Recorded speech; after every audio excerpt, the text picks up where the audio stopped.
घडामोडींना वेग। राज्याच्या विधानसभा निवडणुकीत महाविकास आघाडीचा दारुण पराभव करत महायुतीने पुन्हा एकदा सत्तेवर दावा केला।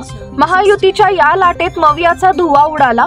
एकेकाळी महाराष्ट्रात निर्विवाद सत्ता असणाऱ्या काँग्रेसला केवळ 16 जागांवर समाधान मानावे लागलं। दरम्यान देवेंद्र फडणवीस यांनी काळजीवाहू मुख्यमंत्री एकनाथ शिंदे यांना आज फोन करून त्यांच्या तब्येतीची विचारपूस केली। शिंदे साताऱ्यातील दौरे गावात गेल्यानंतर ते आजारी पडले। त्यानंतर आज फडणवीसांनी फोन करून त्यांची विचारणा केली।